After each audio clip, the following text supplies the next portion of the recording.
Hey, this is Matt once again. Welcome back to another video. This is another paid request, this time for Dan. Thank you so much for that. And for those interested in requesting pretty much any type of videos or topics or commentaries or randomness, feel free to send them either directly to my PayPal or join my Patreon. Both links are down below in the info box. Now this is a review for a film called Little Giants, which is a 1994 kids film, underdog. The kids are not picked for football, for the football team, so then they get a team of their own. And it's predictable, you know where it's going. You have the kids who are outcasts, and they get together, they're not doing well in practice, they get better, they play the big game, they're failing, there's a speech, they rally together, they win. So, yeah, predictable kid underdog football movie. But there's charm to it. There's fun, mainly for the cast. You have Rick Moranis and Ed O'Neill. Rick Moranis, of course, from Honey, I Shrunk the Kids. He was been a SCTV guy. He was in the remake of Little Shop of Horrors, Ghostbusters. I like Rick Moranis. He pretty much retired from Hollywood to help his kids out and such, which was a very honorable thing to do. But at the same time, miss Rick Moranis, miss him in movies. I think he's a bit undervalued, underused here, where he's good, but anybody could have played the part. And I don't know, I just didn't feel like he was used as much as he could, because it's more of the... He has good moments. I mean, he is the star of the film, but at the same time, it's also much more prevalent on the kids, and probably wish he was a bit more Rick himself. His brother's played by Ed O'Neill from Married with Children, and he was in a film called Dutch, Adventures of Ford Fairlane, and others. They're two brothers. When he was a kid, Rick Moranis was not picked for the football team. It's many years later. They both have their businesses in this town, but people only think of Ed O'Neill's character because he was a successful football star. He's the coach of the Pee Wee football team. So one day, a bunch of kids, including Rick Moranis' daughter, who's a tomboy, who's very good at the game, but she doesn't get picked because she's a girl. The other kids don't get picked because either they can't catch the football, or they're too overweight, or too small. And Rick Moranis is like, well, this really sucks. I like that line delivery. And he's going about, hey, you know what, bro, you made those kids feel bad.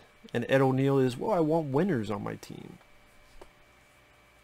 And so Rick Moranis' daughter gets with the other kids, and they decide to make their own football team, and Rick Moranis is going to be the coach. I like you said, you go through them training, little bits where the tomboy,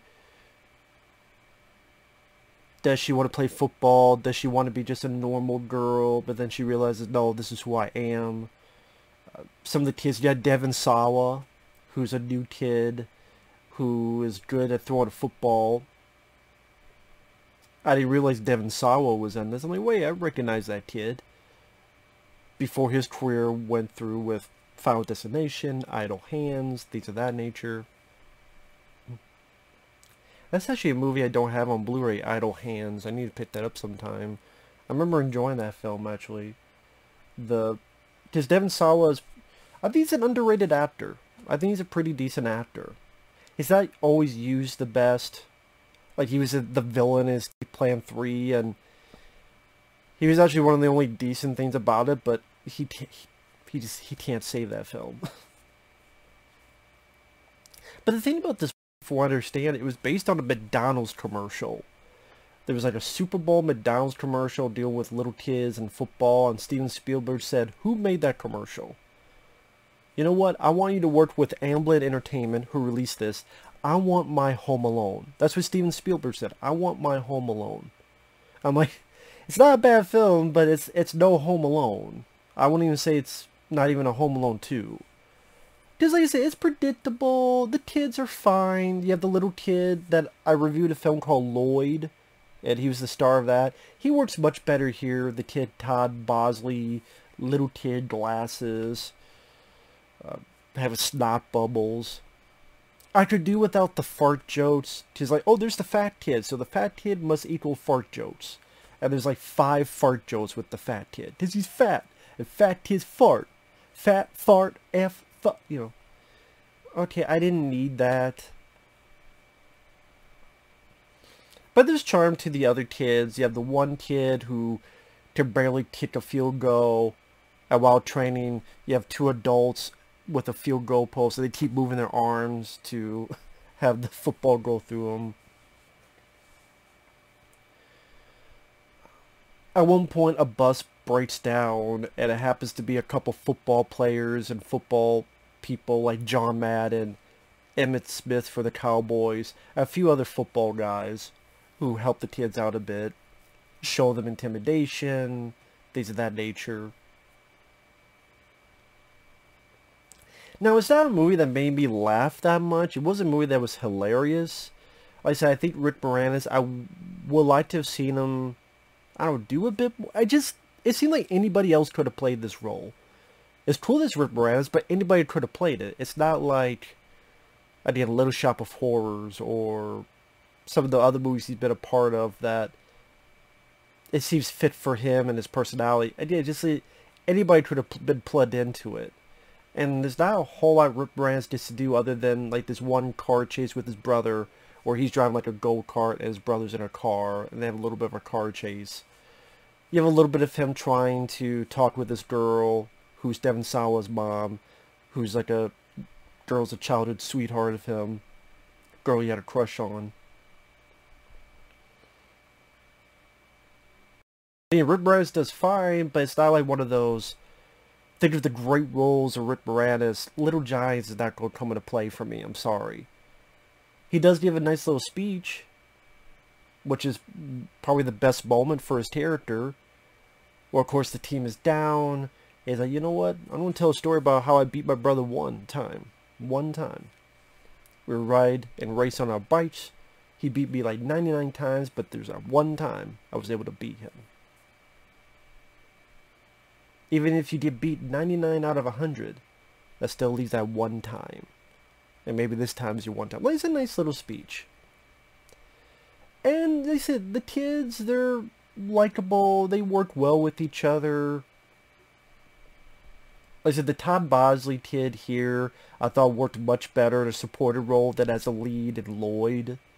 He's much less annoying and more just likable in this. His mom being so supportive about him, even being overzealously supportive of him. The girl plays the tomboy, she did fine. Rick Moranis, Ed O'Neill, they play off each other pretty decently. Ed O'Neill has a couple fun moments, like he's teaching something in his house, and he accidentally tackles right through his own window and falls down to his pool down below. And then you have the big game, Harry Shearer, who is the voice of Moe and other characters on The Simpsons. He was part of This Is Spinal Tap. He's there as the announcer. And like I said, it's predictable. The big game, they're losing, speech, they win. It is nice that each kid gets their moment to shine. You know, you have the kid who can't catch finally being able to catch. You have the overweight kid being able to be a good tackle. Devon Sawa getting his moments as a quarterback. The tomboy, Rick Moranis' daughter, realizes, screw being a cheerleader, I'm going to be part of this game, and she gets some nice tackles and stuff.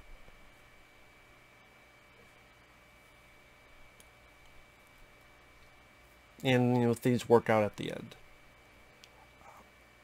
But yeah, this is a movie that was not a big box office hit.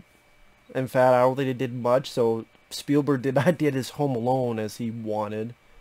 But it's decent. It's a decent film. This is not a film I would watch again. It's not a film I would pick up and, you know, get on DVD, Blu-ray, or even if it's on there. Yeah, I would say for me, I would call it average. People like it a lot more than that. That's fine. I did not grow up with the film. I did not grow up seeing the film as a kid. I just see it as a kid enjoying it for what it is. But like I said, I just wish Rick Moranis had a bit more of a stronger place in it. It's not that he has limited screen time. It's just, other than the one little speech at the end, I can't remember really a lot of funny moments from Rick. Because you hire Rick because he's a good comedian. But I wish there was more comedy between Rick Moranis and Ed O'Neill. And this battle of the coaches. Like Ed O'Neill, the little bits of humor you did is maybe, like you said, when they have a car chase. Was it a go-kart, was it a car? And then when Ed O'Neill accidentally crashes through his own window. For the most part, it's just the kids. And the kids are fine, but I would have preferred to see more of Rick Moranis and Ed O'Neill, the battle of the coaches, in these funny, crazy, kooky ways. At least that's just me. I mean, the football scenes, like you said, the kids, you don't really get a lot of depth in them. You get a little bits just to... I did like the one kid you can't catch. But if you were to quiz me on 3 other things about that kid, I could tell you. The fat kid, he farts. I did. If you were to quiz me 3 other things to describe that kid, I couldn't tell you.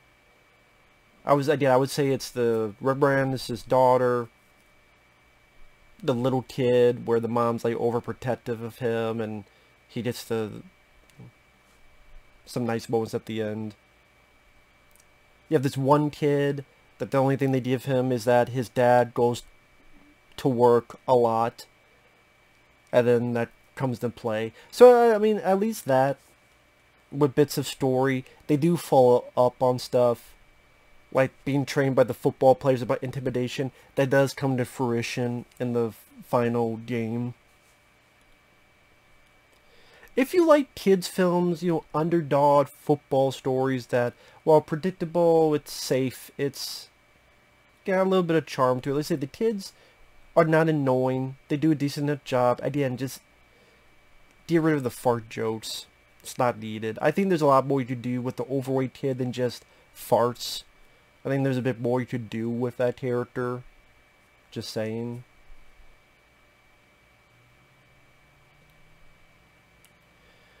I mean, I guess honestly, like, if I'm thinking of football comedies, I would prefer watching The Replacements, which I think is underrated, with Keanu Reeves. I would prefer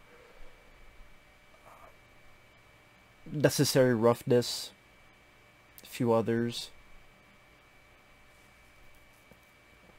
But I would say at least this has more charm than Rebound with Martin Lawrence, which was a coach dealing with a basketball team. Because at least the kids have little bits of personalities you can look to that differentiate themselves. They don't all seem like the same blob. It's overall pretty harmless kids film. Like I said, I thought it was average, okay. I don't have a lot of strong feelings on it. I didn't really laugh a whole lot. But it was easy to watch. It wasn't like a hard watch either. It was like 90-some minutes long. Maybe it was a little bit long, but it didn't feel too long. It did fine. If you have kids and you like football, if you like Rick Moranis, Ed O'Neill, you like those actors, there's a lot worse you could do. There's a lot worse you could do, so. Again. Has a little bit of a decent heart to it. You know, the kids who were not picked, getting their moment to shine. Nice little message. So, yeah, it's a movie that a parent could watch with their kids. So really, that's really the best thing to describe it. If you're a parent or such, or your older brother or whatever, and you have a little kid, and you want to watch something dealing with football, but again, nice little message, it's not too bad. It's not too bad. And again, the football scenes at the end, you get some nice moments. Like I said, I appreciate that each kid has their moment to shine.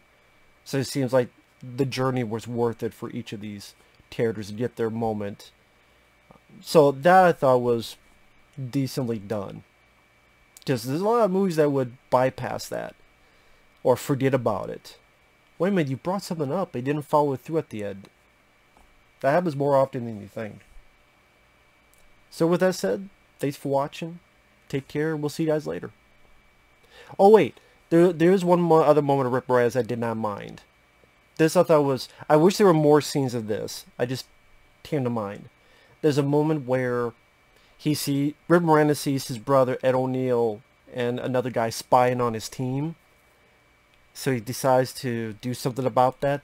So he makes a prank phone call to the cops, and he makes this fake voice of, "Oh, I see, please, I'm an 80-year-old woman. I see two guys over there, and they're watching the kids, and I think they're in their underwear." And like the voice he's doing and how he's playing it off to fuck over them, so they're not watching, what the kids' plays are. That was chuckle-worthy. I wish there were more moments from that type of Rip Moranis being able to let loose a bit. So, with that said, thanks for watching. We'll see you guys later. Bye-bye.